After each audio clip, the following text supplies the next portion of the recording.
101, if everyone would join us for the Pledge of Allegiance. Great. Pledge Allegiance to the flag of the United States of America and to the republic for which it stands, one nation, under God, indivisible, with liberty and justice for all. All right. Welcome, everybody. Again, we're meeting a day earlier than normal because we have our presidential primary tomorrow. All right, I don't know of any changes to the agenda. Anybody else have any changes to the agenda? All right, can I get a motion to approve the agenda as presented? Move to approve. Motion by Ms. Forsberg, Second. second by Mr. Strobel. Any discussion? All those in favor, please say aye. Aye. All those opposed? All right, motion passes. Moving on to some future events, please check the district calendar and resource guide or the district website for a complete list of monthly events. Friday, March 6, 2020, no school for students and a staff professional workday. Friday, March 9th through Friday, March 13th, 2020, no school for spring break. Monday, March 16th, 2020, no school for students, staff professional workday. Tuesday, March 24th, 2020, school board work session at 6 p.m. and Tuesday, April 14th, school board regular meeting at 7 p.m. with communication to the board and administration at 6:45. All right, moving on to the consent agenda. Could I get a motion, please? So moved. Motion by Mr. Easter, Second. second by Ms. Forsberg. To approve the following items of the consent agenda, minutes of the February 11th, 2020 school board regular meeting, bills paid for January 2020 in amounts totaling $12,221,350, and personnel items that were handed out before the meeting. All right, all those in favor, please say aye. Aye. All those opposed? All right, motion passes. Moving on to presentations, special guests, and recognitions. Spring Lake Park Schools Transitions Program, Mr. Tony Mike. Hey, as Tony and Kayleen come up to talk about this, I just wanted to, we were talking at a cabinet meeting recently and thought, you know, I often mention the transitions program just kind of in passing in my updates to the school board, and it's just a wonderful program that I don't think is very well understood. So this gives us a chance to share what I think is an amazing program for our young people, and so we decided to share a little bit more information about it, so I'm excited to hear more about it tonight from Tony and Thanks Kayleen. for that introduction, Jeff, and thanks to the board for having us tonight. We're really excited to share about the great things that are happening for both our students and our staff at our Transition and Life Skill program. But before I jump straight into information about the Transition and Life Skills program, I wanted to provide just a little bit of context. As a school district, we are required to provide all students with disabilities information, services, and supports that assist them in achieving their goals and living as independently as possible in the future. So these services begin formally in 9th grade for all students with disabilities and can go as long as up till age 21 for some select students with disabilities. And this area of secondary transition is something we do really well here in Spring Lake Park Schools, and I'm super proud of the comprehensive and coordinated set of services that we're able to provide to our students with disabilities to assist them in transitioning from our schools into their post-school activities. So our Transition and Life Skills program is a subset of our overall secondary transition services that I just talked about. The program is specifically designed for students aged 18 to 21 with disabilities that haven't completed their individual education program goals and have continuing needs in one or more of the areas of employment skills, post-secondary training, community participation, and/or independent living.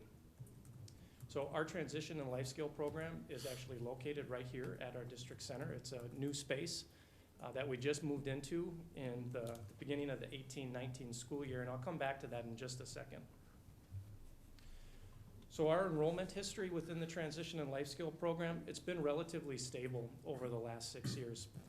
However, with our recent increases in district enrollment for students with disabilities, along with a pretty significant bubble of high school age students with complex needs, we're anticipating that the enrollment is going to grow to between 25 and 30 students over the course of the next couple of years. But the good news with that is that we have a beautiful new space, and we want to thank the board and the school and the community for providing this wonderful, wonderful learning environment for our oldest learners in the school district. We believe that we are absolutely right-sized to be able to accommodate the growth that we're anticipating. So just a couple of pictures and a little bit about our Transition and Life Skills program. And I'm not sure if all the members of the board have had an opportunity to tour it, but you can see from the pictures here that it more closely resembles a workplace or home environment than it does a traditional school setting. And that's very intentional. Our two teachers from the Transitions program, along with Kayleen and I, work very closely with Wold Architects to design the environment in this way, because our students that attend the program spend most of their time working on and practicing employment-based skills as well as independent living skills. So we wanted an environment that mirrored those experiences and learning needs.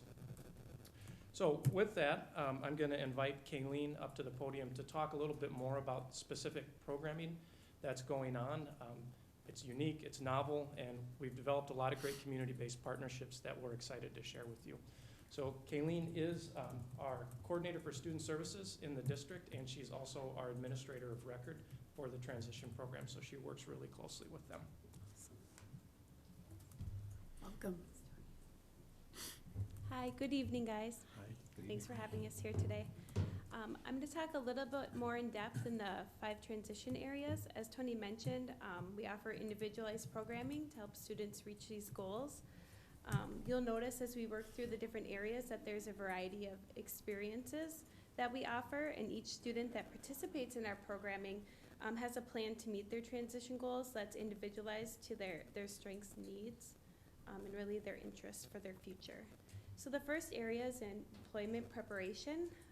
Transitions help students acquire jobs at higher wages after they graduate, and it helps promote integration into community settings and competitive employment. So we do this through a variety of ways, one of which is direct instruction. So we help students with resume preparation, cover letters, mock interviews, and then we also offer a continuum of job experiences from volunteer work to paid employment. We have several local business partners that invite our students into their businesses each day to work through volunteer opportunities. We're very thankful for these local partners, and I will just name a few of them today. Global Health Volunteers, the Tennis Dome, and Hope for Community. So through these volunteer experiences, our students are working on specific job skills as well as working with different populations, right? How to interact with the supervisor, how to interact with the public, and then as well as some of those other employment skills like punctuality, things like that. One work experience that we developed in-house, and if any of you have been here in the morning for a meeting, you might have had the pleasure of running into the kids with the Coffee Cart Express. It's a coffee cart that the students with the teachers put together. They run the entire program from serving the coffee to managing the money, taking inventory. They also select and sample new products. So my personal favorite was when they brought in the mango smoothies, so that was a great day. But that's totally ran by the students, and all of it's developed by them. We also set up job shadowing experiences. In the last couple of years, we've had 3 students job shadow in nutritional services right here in the district, and each of those students have been hired on for paid employment. So that's a really cool opportunity to see them kind of flourish within our school environment. During the summer, we have a partnership with Anoka County to offer paid experiences for our students. We have 2 different work sites throughout the summer. One is working with our buildings and grounds crew to help prepare the high school for the next school year, and then one is working with nutritional services where the students are providing lunch and breakfast service to extended school year programming up at North Point.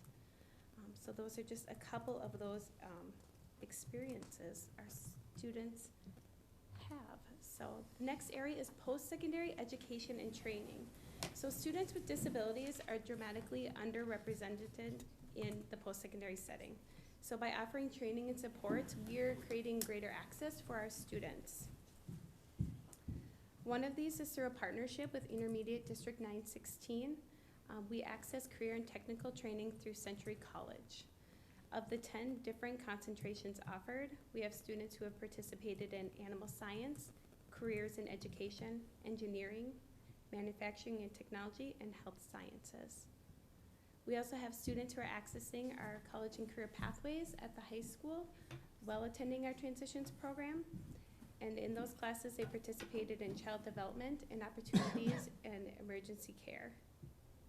We also work with Project Search. I don't know if any of you are familiar with this program, but it's a partnership between the school district, some state agencies such as vocational rehabilitation, and local businesses. So students rotate through 3 10-week internships where they work on skills related to communication, financial literacy, critical thinking, self-management, problem solving, leadership, decision-making, and collaboration. And we have had students at 3 different sites for this. Some of them have worked with the state. Some of them have also been placed at Fairview and Medtronic. We've had several students who have completed this program and have been offered competitive employment, which has allowed them to start their careers and live independently. It's a really fantastic opportunity.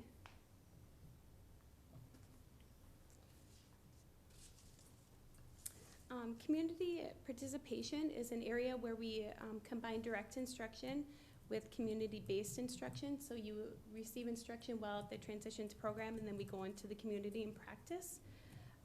This allows us to help remove barriers to the community and some of the social isolation that some individuals with disabilities face. Being able to participate sometimes requires that instruction and support so our students can access the social services, personal assistance that they need. So each community-based instruction opportunity begins with that pre-teaching, and then after the experience, we ask our students to reflect or give them an opportunity to clarify.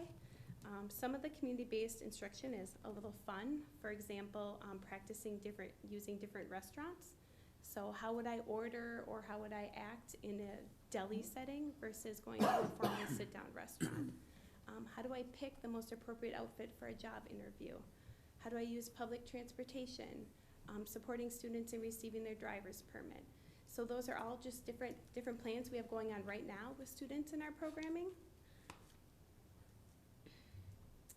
Independent living, as Tony mentioned, the entire space at the transition program is designed to support environments our students will find themselves in the future. So as part of the programming, they do have rotating jobs related to cooking, cleaning, laundry. There's a washer and dryer there, so we can teach students these skills to live independently and maintain a space that they're proud of in the future. Sometimes we also have guest speakers come in. So for example, we've had the school nurse come in and talk about personal care.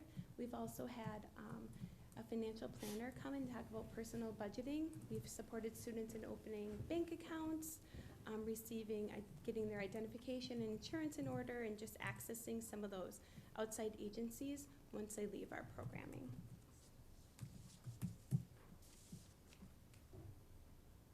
So one of my favorite parts of the program is that graduation piece. So while our students do walk at their graduation during their 12th grade year, they do not receive their diplomas at this time. As Tony said earlier, they receive their diplomas after either reaching their IEP goals or aging out of the program. So this allows them to participate in that important life event with their peers and have all that excitement and be a part of it, but then also continue their programming with us. They receive their diploma when they reach those goals or age out of service. So you can see from the pictures, we have a ceremony here at the DSC every year. We invite our community partners in, we invite the school board, friends and family, and so each student gets to celebrate their success with the people that have been a part of it. There's a ton of individual examples I could probably give you tonight of successes with our students. We've had students who receive competitive employment after their internships. We have students hired as employees after job shadowing. Students who have received a certificate or associate's degree in a field of their interest, reaching one of their post-secondary goals. But I am going to share just one story that stands out to me, and that's a story about Donnie. Donnie is a student I've had the pleasure of knowing since coming to the high school as a freshman, all the way through all his transition programming. Due to Donnie's disability, his verbal skills are low, and while he was here at the transition program, he participated in a mock interview, and it didn't go as well as we had wanted. So at that point, the team realized Donnie might not get the employment opportunity that meets his skill set or his interest because of his struggle with the interview. So working with vocational rehabilitation, the team developed a video resume for Donnie, which I will share with you right now, hopefully.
That's wonderful.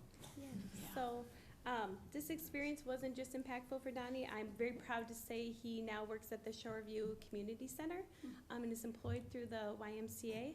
But it was also very impactful on our teachers.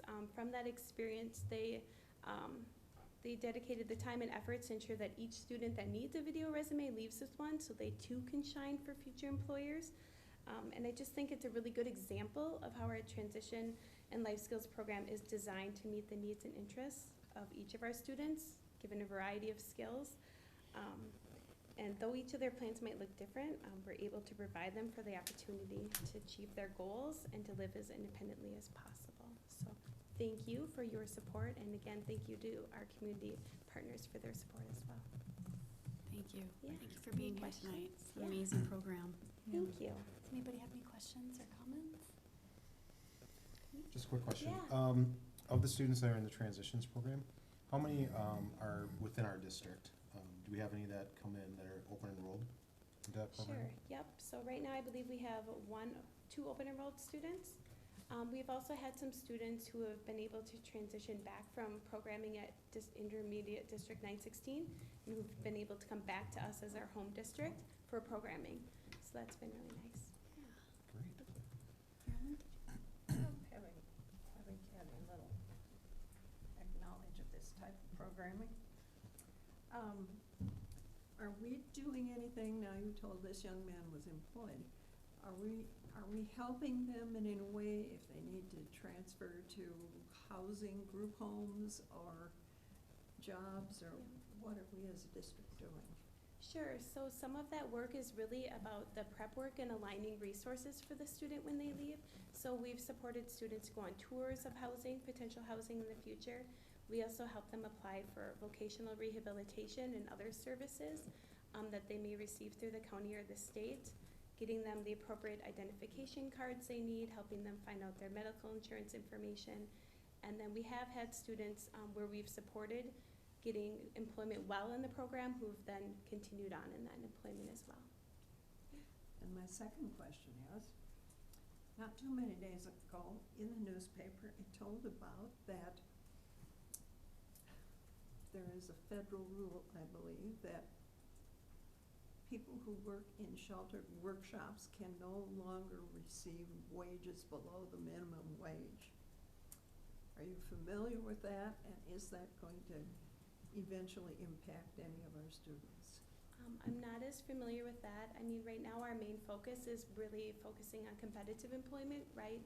So helping our students receive a wage that is competitive to others and preparing them for that. So that has been more so our focus than focusing on those other more sheltered work environments. Thank you very much. Yeah. Thank you guys so much. Thank you. I just thought, I again want to thank them, and for the board, if you haven't, I'm not sure if everybody's had a chance to see, and it's Sarah being at the board this year, the And that is so transition interesting. space. Yeah, I'd love to see it. Could do that maybe before the next work session or one of these meetings, just so you can, because it is an amazing space that I think is second to none for a program like this. And it's, I can tell you that the student that they featured, Donnie, there, he made every day better when he'd come around with the coffee, with a smile, and he'd give me nugs every time, and it's one of those things that really makes you feel good about the work you do each day.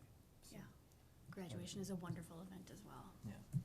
So, thanks, All Tony. right. Thanks, Caitlin. Yeah, thank you. Okay. Moving on to discussion reports and information items. Number 1, effective operations, improve our effective management of human, financial, and physical resources. We'll start with the Achievement and Integration Plan, fiscal year 21 through 23 overview.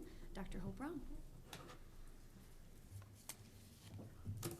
Thank you. As the presentation comes up here, we will get started. So as you know, our strategic plan sets our vision for the future and guides the development and work within our district operational plan as we move toward that vision. And at the same time, the Department of Education has a number of reports that are required for school districts to submit, each with its own set of goals and improvement planning. All the goals that are written and submitted as part of the various reports required are all aligned to our district long-term desired results and our world's best workforce goals. And all improvement plans and strategies within these various reports are all aligned to our daily standard work or aligned to projects within our district operational plan. So I wanted to just start out by saying making sure we all know we purposefully and intentionally maintain coherence and alignment between each of the required plans and our strategic plan and district operational plan. So tonight we are talking about our Achievement and Integration Plan. Stemming from Minnesota legislation, this is a 3-year plan and budget with the ultimate goal of closing the academic achievement and opportunity gap. And at last week's work session, we dedicated a good amount of time going through this in more detail. Tonight, specifically, I want to recap that conversation at a little higher level for the board and for the community watching. As you see on the slide in front of you, the required elements of the Achievement and Integration Plan, which we will review tonight, include goals in each of the following 3 areas. The first, to reduce achievement disparities. Second, increase racial and economic integration. Third, increase access to effective and diverse teachers. Also a required element are strategies that are aligned to each of the goals, key indicators of progress for each strategy, and then finally the aligned budget to implement the strategies. So while the plan itself is submitted every 3 years, the Achievement and Integration Budget is submitted annually and reviewed for alignment to both goals and strategies. This also allows for some real-time adjustments to the budget based on our formative assessments of those key indicators. Based on our student enrollment and population, we have been allocated for this coming fiscal year $1.1 million to support the implementation of the strategies that will move us toward achieving our 3-year goals. Within that budget allotment, we do need to ensure that at least 80% of the allocated budget is dedicated toward direct student service, and then no more than 20% of the allocated budget is dedicated toward professional learning and or administrative costs. Also, a portion of our budget needs to be dedicated to collaborative work with an adjoining school district. All right, so we'll start the overview with our Spring Lake Park goals in each of those required achievement and integration areas. When we submit our goals, each goal will include our specific current reality associated with that goal and the specific or targeted growth rates based on the Department of Education's recommended format for that goal. Tonight, we're providing the overall focus area of the goal. So first, to increase graduation rate for all Spring Lake Park students. Second goal, to increase our overall enrollment in our 12x12 rigorous courses and ensure that enrollment is reflective of our student demographics. And then third, increase student access to effective and diverse teachers. What I want to do now is walk through the strategies aligned to each of the goal areas, the budget that will allow for implementation of those strategies, and our key indicators of progress for the strategies.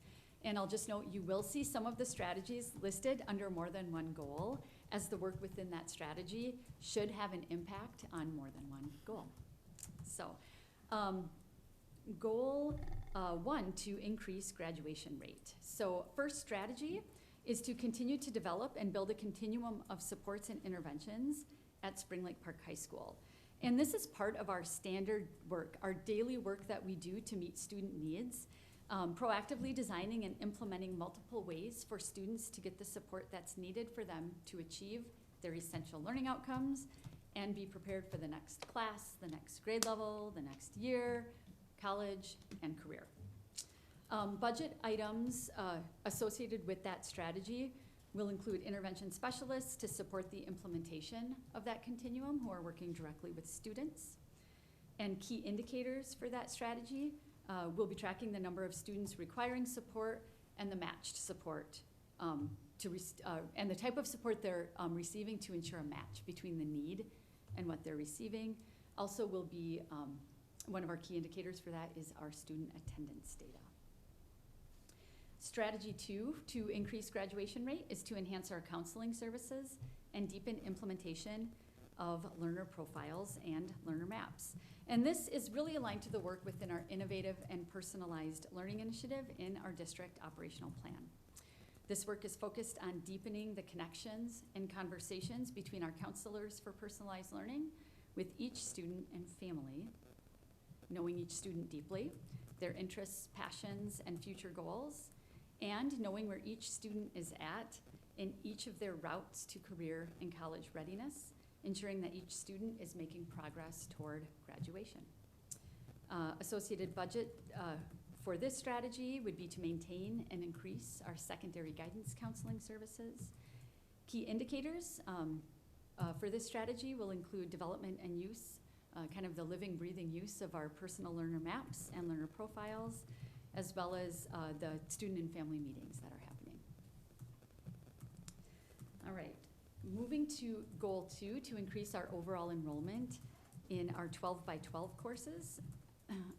First strategy is, again, to enhance our counseling services and deepen implementation of learner profiles and maps. And so you'll see that while the overarching strategy is the same as what I just mentioned, the work under this goal area is really focused on the types of conversations and experiences needed to encourage students to engage in rigorous coursework and explore future career and college goals, okay?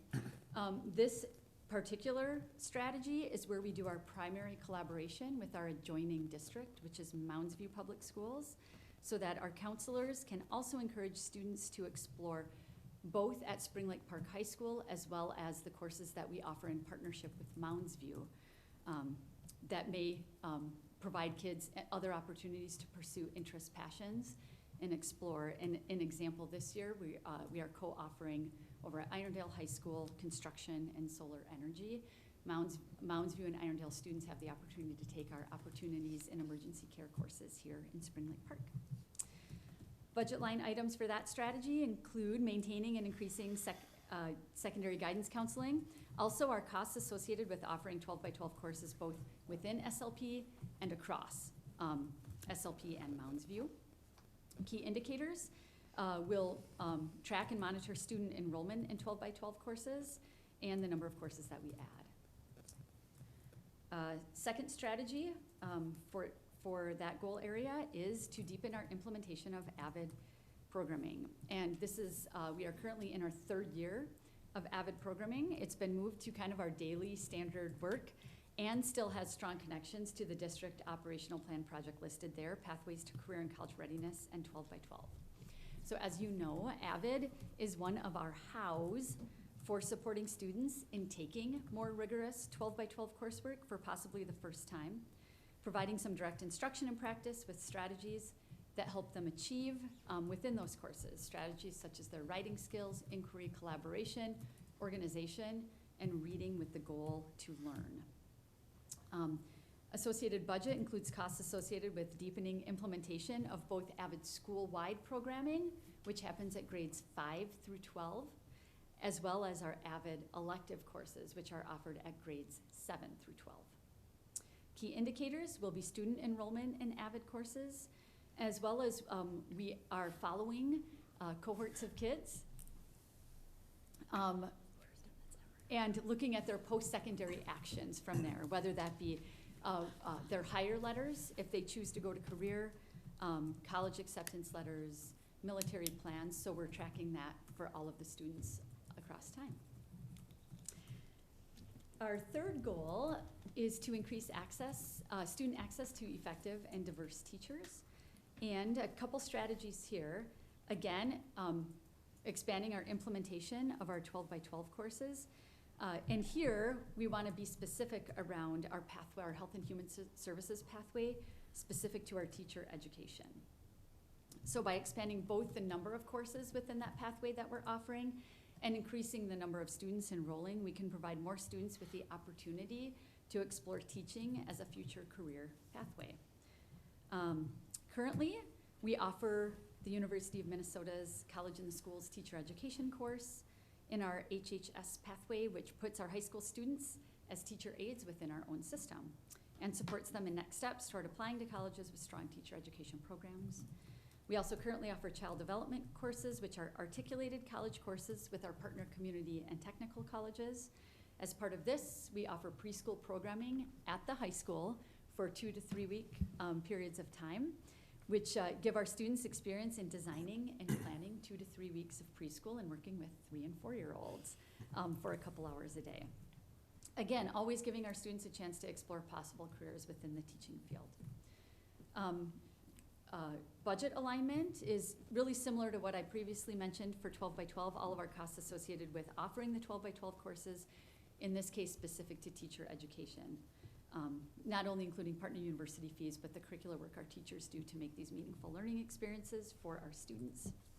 Key indicators would be student enrollment in our health and human services pathways courses, 12 by 12 courses, and again, the number of courses that we add specific to giving our students exposure to teaching as a possible career. Second strategy under this goal is to continue supports for our students, families, and teachers through our student and family advocate work. And this work has been connected for the past couple years to our district operational plan projects of both inviting school learning environment and inviting district environment. So our student and family advocates work directly with our students and families.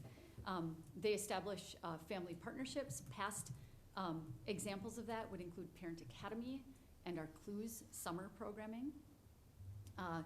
Our student and family advocates provide professional learning for teachers on making connections with our students and families and supporting and connecting our teachers with our families, our community resources, and each other. Budget aligned here is to maintain our student and family advocate positions and programming, always open to additional opportunities, additional new ideas for family partnership activities, and then indicators would be tracking the number of families involved in those activities and events, and also really looking at that partnership role between teachers and families, district families, schools families.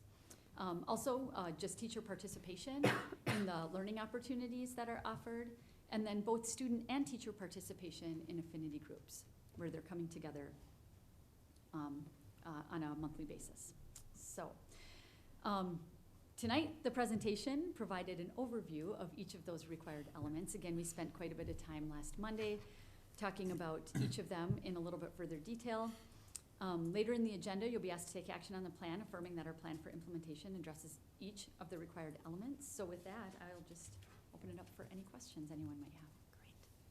Great. John. Question.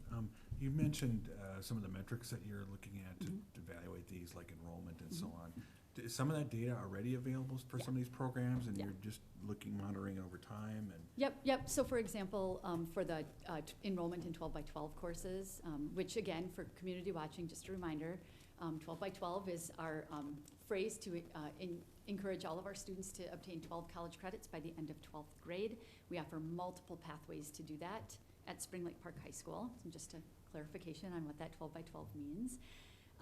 And so, for example, embedded college or enrollment in those 12 by 12 courses was part of our prior 3-year achievement and integration plan, and so we've been tracking that enrollment and seeing many more students enroll, first of all, and then the students who are enrolling are better matching our student demographics. So because of those indicators along the way, and then what we've learned is as we expand the course offerings, a wider variety of students with varying interests and passions will engage and enroll in those. And so that's kind of continuing work from the past 3 years. How about Avid enrollment? Is that something that's also changed over the years, or? Yeah, our Avid enrollment has, so Avid is designed for kids more in the middle who might need some additional supports in taking and achieving within our more rigorous courses. And so we've seen over the course of the last 3 years, more students participating in Avid who are taking not just one rigorous course, but potentially more than one of our 12 by 12 courses. And then as kids have gone through Avid, and some of our students are in their 3rd year of the Avid elective, they're able to provide some mentorship for some of our 7th and 8th grade elective students as well. So. Great. Anybody else questions? I have one. Sure. We touched on this at the work session, but I thought I'd ask it here. You mentioned that this plan actually enhances, or is designed to enhance participation in 12 by 12 in pathways. What about advanced placement classes? Does this plan do anything that could result in a decrease of opportunity in AP classes? Great question. So when we refer to our 12 by 12 courses, we include any courses that are articulated credits, college in the schools, embedded college, and AP is also considered in our 12 by 12. So the pathways, any other programs don't serve to decrease enrollment in that. It's to increase opportunities for additional courses for kids to take. Some kids choose to earn those 12 college credits through AP. Some choose to earn them through articulated. Some choose to earn them through a mix of all of those. So, yeah. Hope you want to explain what an articulated class? Sure. Our high school courses that are articulated are, again, taught at the high school, taught by our high school teachers. And when students complete the course and choose to pursue their education at one of our partner community and technical schools, they can apply to receive credit for that course. College in the schools type of Yes. opportunity. Yeah. Thank you. Great. Anybody else? All right. We will be voting on this later. Like you said, just voting to approve the submission. So thank you for the details. Yep. All right. Moving on to monthly financial report for January 2020. Ms. Amy Schultz. All right, good evening, board. Tonight we are reviewing the month of January, and we'll have the same 3 reports that we've been showing for quite a while now. The first one being cash basis, and this is our cash receipts and disbursements along with our beginning and ending balances for January. You can see we did have a significant decrease in the cash balance overall, and that was in our debt service account. And you'll see that also on our next slide, or our next couple of those with the expenses as well.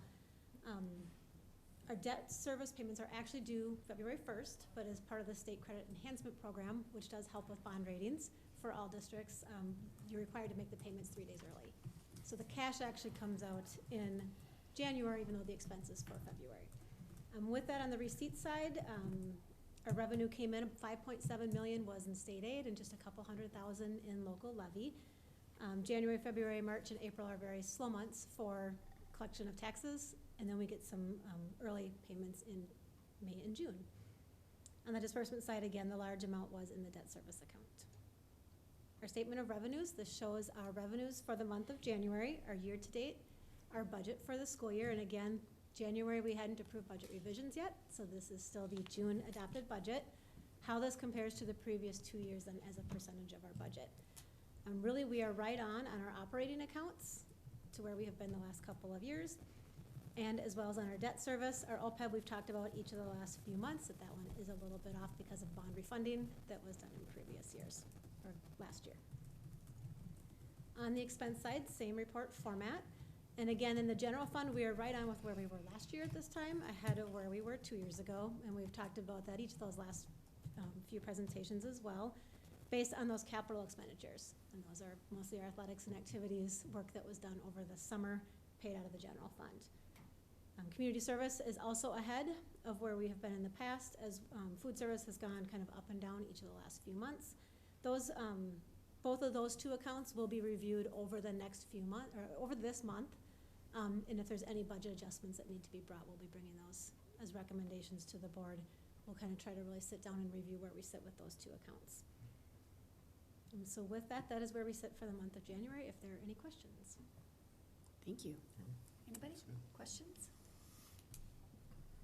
All right, thank you very much. Okay, moving on to superintendent's report. Okay, this comes up, number of things just to update you on. Come on up.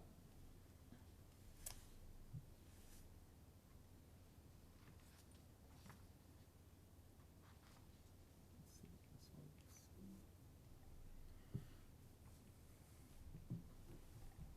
There we go, it worked, great.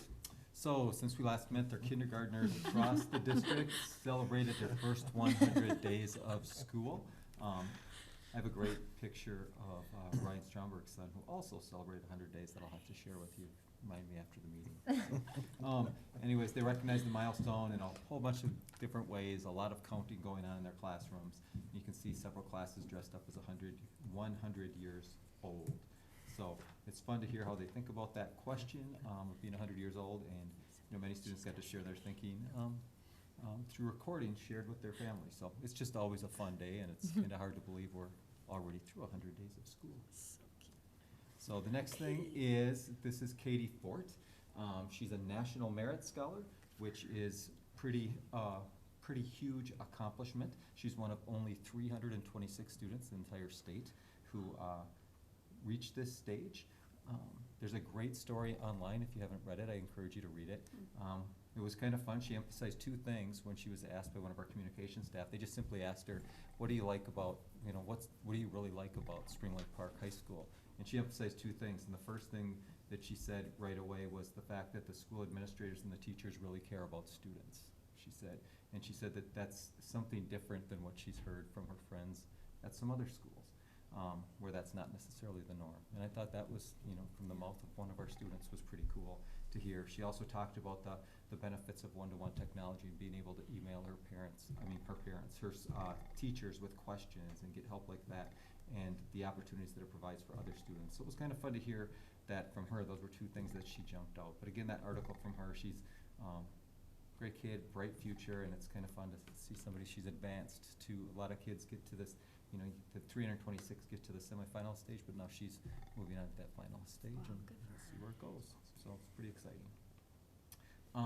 Pathways presentations, the students in our business and entrepreneurship pathway have been working with local community organizations for the last 6 weeks, I think it is about, on various projects. Over the last few weeks, they've presented their work to their clients and received very strong reviews. It's really a great example, I think, of the real world engaging learning opportunities that we're able to make happen through our partnerships in the community. And the cool thing is not just those organizations that they're working with, but it's other industry partners who maybe don't have a partnership where they have a project, but they're coming in and coaching the students and coaching those teams. So, and I think some of you have even done that in the past. So you might not have the organization they're working with, but you're coaching them in how they're doing that work. So gives them some real world life examples. So it's a lot of fun. Another one here is another example of our pathways come to life. Since our last meeting, the OEC program has had 2 17-year-old students. So it's the first time we've had 2 students under 18 pass all of their tests to become EMTs. So it's very rare to have that happen under 18. Over the weekend, the OEC's team swept their state competition, so first place all the way around. So a lot of fun to see. And again, that's part of our health and human services pathways, one of the 3 pathways that Hope talked about earlier. So a lot of fun to see the success with that. The original pathway. Yeah, the original one. Another example of real world learning that's been happening kind of throughout the district and a lot at the middle school is the STEM challenge through the Minnesota Zoo. So we've had several grade levels involved with the STEM design challenge where they needed to design enrichment activities for monk seals. at the Minnesota Oh. Zoo. So at Westwood, students recently presented their work to teachers, parents, and others, and 3 were selected to advance to the next stage with the zoo. So it's just kind of a fun one, and if you didn't see it, that was also featured in the the Spring Lake Park Life newspaper. We had opening night recently. You often hear about the high school plays, but it was a lot of fun to see the middle school had their play, their production of The Wizard of Oz. So it's been so fun to watch our theater program grow in recent years. Kevin Dutcher does a wonderful job with that, Colleen Peterson with their support of that, and many, many other people involved with really making this program come to life. So it's a lot of fun to see. And then we have a Teacher of the Year semifinalist, Nora Tykash. She's one of 36 semifinalists from across the state who's a Minnesota Teacher of the Year, moving forward in that recognition. So I had a chance to congratulate her over the weekend, and she's excited about that. She's going to be taking a group of band students to Cuba here over spring break. Yeah, So, it's great to see a band teacher. yeah. Very nice. We had 2 students, 2 girls on our basketball team achieve the 1,000 point milestone this past week. It's an impressive achievement for both Joelle Tulso and Macy Smith. Macy's only a junior. Want to be sure we also point out that earlier in the year we had 2 senior boys achieve that as well, Gabe Myron and Blake Remy. So it's kind of exciting to see Yes. how well they're doing. So the girls lost a heartbreaker over the weekend at double overtime. Or was it triple Good overtime? game. Yeah, Double, double yeah. overtime to Good Champlin game. Park. Yeah, it was a really good game, but. Then our swim team, again, as always, it's kind of year after year, a really strong program, but they competed at the state swim meet over the weekend. We had great results for our 400 freestyle relay, and Kieran Ripken placed 3rd in the 50 free, which he then qualified as all-state participant. So a lot of fun to see that. And then, as no surprise, just highlighting each of those, we had 2 of our coaches that were recognized. Team success, really, the coaches are a big part of that. So congrats to Randy Etherton, our girls basketball coach, and Greg Kugler, our swim and dive coach, and their Coach of the Year recognition in their respective sections. So, and then most of you had the opportunity to attend our 16th annual Panther Foundation Gala on Saturday night. We had an amazing turnout, impressive support from our donors, and we raised over $140,000 in that one night alone. So pretty amazing to see. I know I'll forget one of the 4, but big thank you to the foundation, and especially that group of Yeah. individuals who really make that gala come to life. So it's a lot of fun to see, and And to Colleen. yep, and to Colleen Peterson, working with them, she does a great job. And then 2 other things that I just wanted to update you on that aren't in the slides. We have our 2020 census is kicking off in March.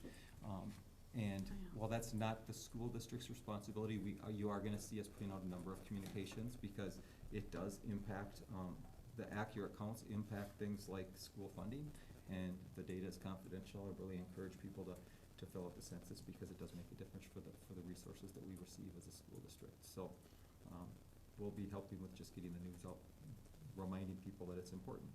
I also just wanted to mention, since it's been all over the news, the coronavirus. We've posted school-related information on our website, and we will also have info this week for parents in our newsletters. We're monitoring the situation and ready to make adjustments as we need to, but we're really taking guidance from the Minnesota Department of Health and the CDC. They're right now recommending business as usual with normal flu prevention techniques, but that's where we'll turn to for guidance as we continue to move forward on this. So if people have questions, they're always welcome to call. Excellent. That's it.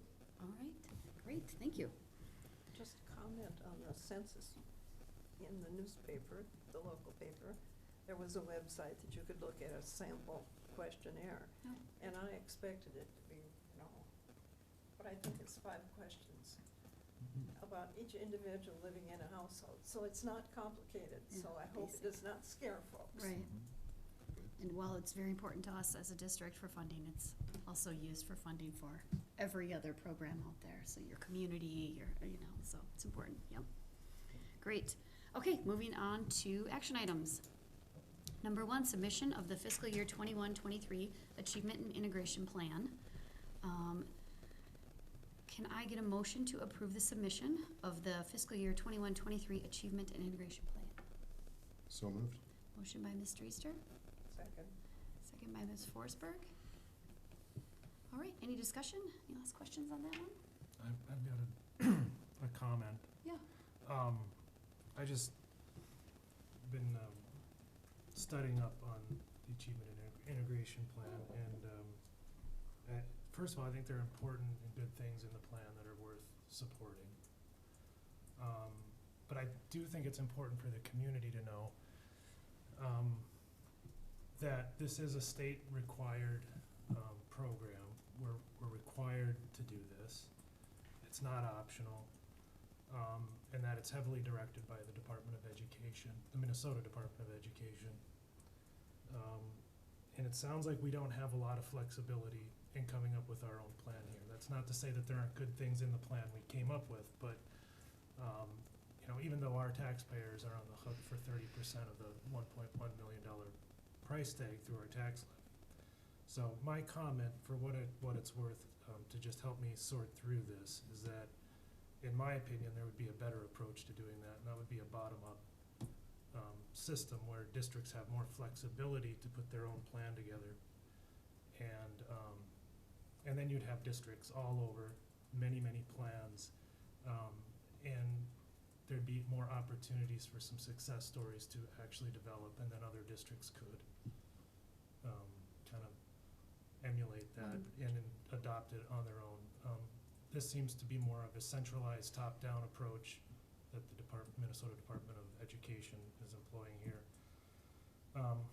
But despite the fact that I don't necessarily agree with the Department of Education's approach, I'll be voting yes, because I think this plan aligns with our own district operational plan as close as possible while still meeting the department's requirements. So Right. that's my comment. Local control is always good. Yes. All right, thank you. All right, anybody else? All right. Okay, all those in favor, please say aye. Aye. All those opposed? Motion passes. Okay, moving on to acknowledgement of gifts. Is there a motion? So moved. Motion by Mr. Strobel, second by Ms. Forsberg. To adopt the following resolution, whereas School Board Policy 706 establishes guidelines for the acceptance of gifts to the district, and whereas Minnesota Statute 465.03 states that a school board may accept a gift of real or personal property by the adoption of a resolution approved by 2/3 of its members, therefore be it resolved that the School Board of Spring Lake Park Schools accepts with appreciation the gifts as shown in attachment 2 and on the screen in front of us. As always, we are very grateful to our community who is incredibly supportive, and this month is no exception.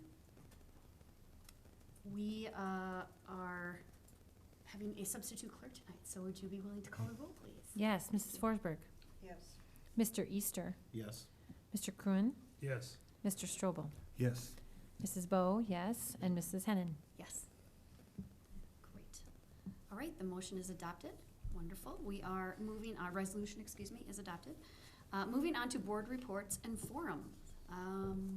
Hey, you got anything for us? Should I ask you about your college choice, like every senior? Oh my this goodness. spring? Just kidding. I heard that I'm going to Carleton this year. Yay! Well, next year, because I got into Carleton. so how about Congratulations. Nice. Could you push us a little bit? Part- Decision?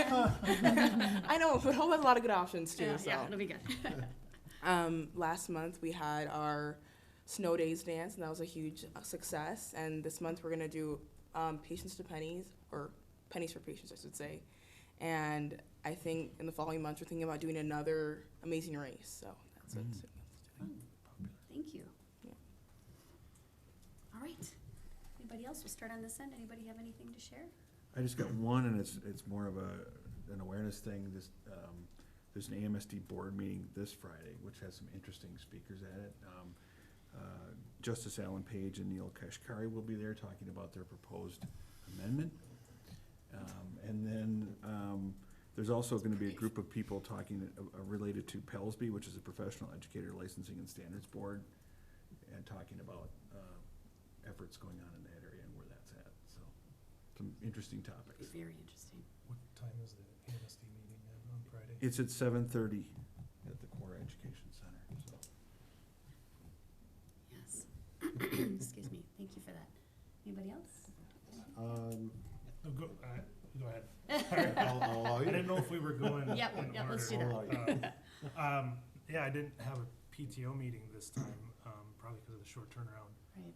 And this isn't school sanctioned, but since I was living it, I would just like to say congratulations to the Spring Lake Park youth hockey teams that made it to regions, and it's not school sanctions, but there's a lot of Spring Lake Park students that participate. So Yeah. I'll go out, the girls who co-op with Blaine at the youth level, Okay.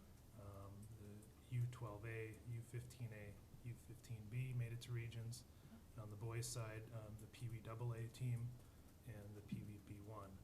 And last but not least, Squirts, there are no regional tournaments, it's only districts. But the Squirts C team lost, speaking of heartbreakers, lost in overtime in the district championship. Oh, So, but we still had a good year. yeah, you did. You had a great year. Thank you for sharing that.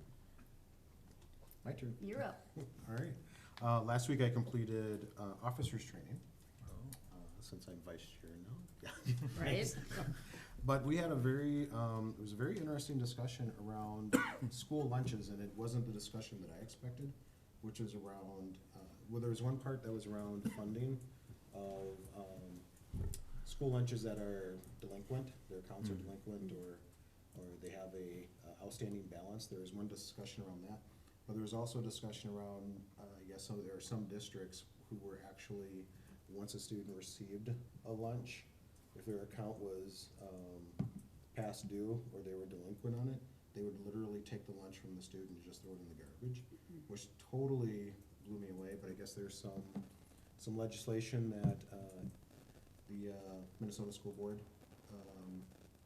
Association has written that will, I guess, be voted on later, or will come up at the legislative level. They just gave us a couple of things to look at to make sure we're in compliance, Yeah. but they said it will happen.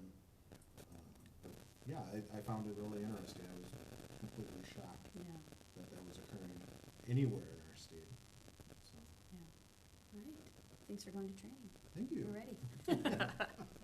Maybe. Right. Marilyn? I was lucky enough to go to two galas, the Panther Foundation and the 916 Education Foundation. Different, but both a lot of fun. Lighthouse PTO did not meet, and 916 meets on Wednesday evening. All right, thank you. Okay, we can move on to adjournment. Can I get a motion to adjourn? So moved. Motion by Mr. Easter, Second. second by Ms. Forsberg. All those in favor, please say aye. Aye. All those opposed? Motion passes. We are adjourned at 7:59. So what is this meeting?